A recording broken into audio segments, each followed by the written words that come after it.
Ireland's squad for the 2019 Rugby World Cup is out. It seems like it's out a little earlier than expected. I know they submitted the team to World Rugby and there was supposed to be, I guess, a chance for the coach to get all things sorted, but it seems there was at least a partial leak, so they've gone ahead and just named the side. 31 guys. Some pretty big news about one especially big man who has not made the cut, but we'll go over those and you guys can let me know your thoughts on the squad. 3 hookers with Rory Best, Sean Cronin and Niall Scannell.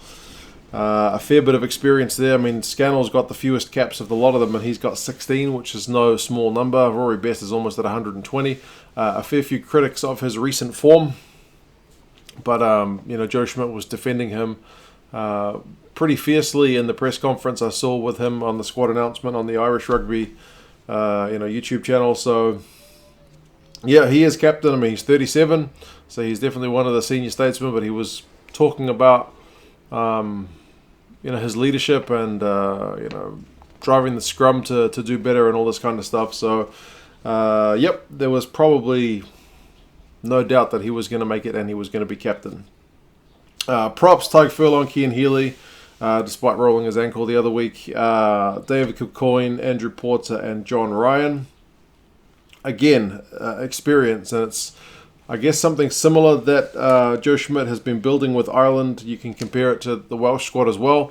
There's a lot of depth. There's not many guys here with single digits in terms of their number of caps. I mean, all those props, again, it's Andrew Porter with the fewest, and he's got 17 caps already. So, there shouldn't be any major issues there. Excited to see Tyke Furlong really get at it because, I don't know, he hasn't quite been as dominant as we're kind of used to seeing him in recent times, but you got to expect World Cup, they're definitely going to lift. And again, Joe Schmidt in his press conference did talk about the guys who played against England.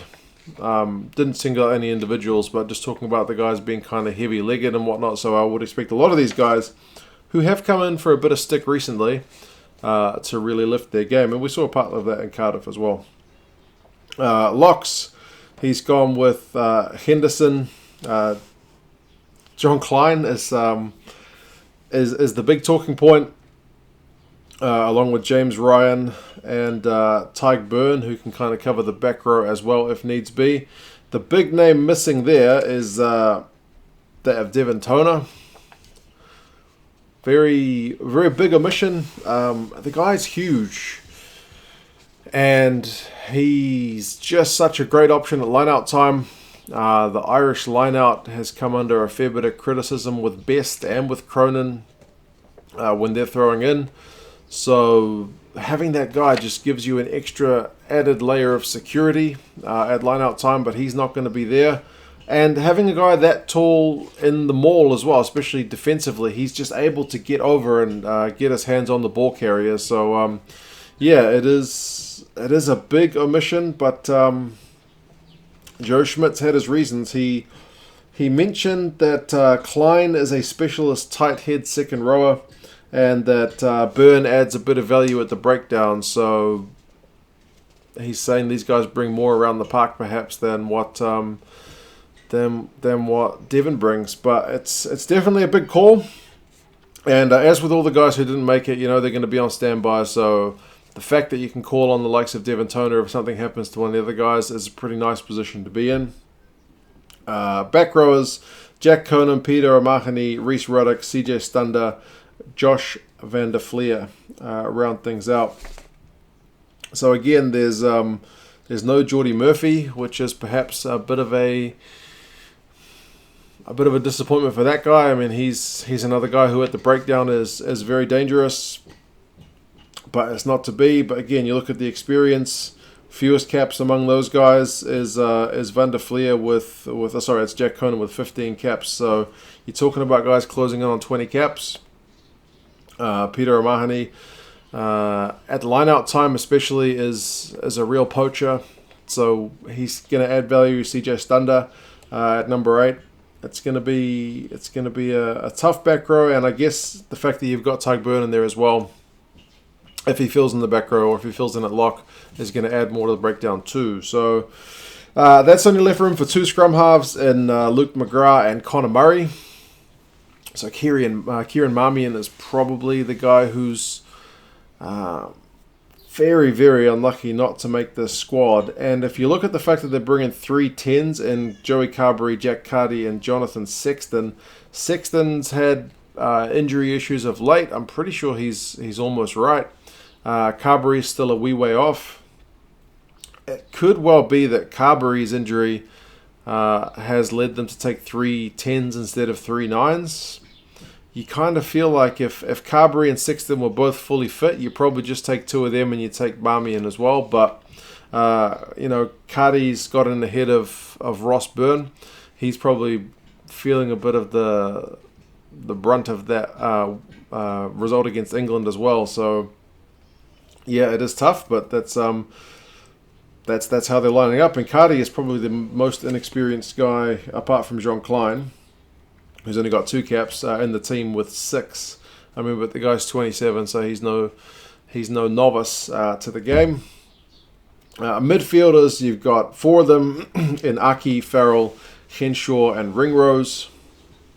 Joe Schmidt in this press conference talked about the fact that Ringrose brings you something extra in that he can cover pretty much the entire back 3, and the other day they had him covering 10 as well, so his versatility really adds something to the lineup, plus the guys who I think Joe called them 3 pure centers. So, initially they thought, like the leaked squad that I saw had Farrell out and it had Addison in, but it's worked out to be the other way around. So again, Addison's another guy, and Joe singled him out in this press conference as well, saying he didn't play enough at the back end of the season, but there's not much between any of these guys. So he's another guy who will be kind of next cab off the rank if there are injuries in those positions.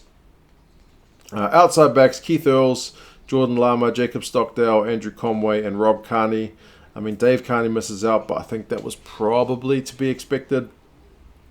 I think Earls, they said, is due back this week because he's been nursing a bit of injury as well. And Carberry, they said, has trained recently, but it's probably not going to be quite ready as soon, but still should be good to go in not too long. So that's the lineup. Devin Toner, not there. Kieran Marmion, not there. Geordie Murphy, not there. I mean, some other guys, Rob Herring, Jack McGrath. I mentioned Dave Carney, Tommy O'Donnell, Ross Byrne. So there's definitely some guys who missed out. I can hear my daughter crying in the background, so she is probably pretty sorry for the big man and Devin Toner. I'm feeling pretty sorry for him as well because Augustine Pichot has kind of added a bit of fuel to the fire, saying that he should be talking to World Rugby about this because the fact that they've picked a South African-born lock ahead of a locally born Irishman is perhaps a bit disappointing. And I mean, I guess the fact that Joe Schmidt is a foreign coach, technically, at least New Zealand origins, probably doesn't add to that argument as well. A foreigner picking a foreigner is comments I've seen from some people as well. So one of the guys on Patreon jokingly sent me a message to say that they haven't picked Devin Toner because they can't find beds big enough for him in Japan. But I'm sure they would have managed. But yeah, that's the Irish squad. Joe Schmidt did also mention that, like I mentioned with the heavy legs thing against England, and he's trying to peak at the World Cup. He says these guys are not quite at their peak. I guess that's in response to a bit of some of the recent criticism. He wants them picking at the World Cup. He's confident they're on the right track. He's picked the squad to do that job.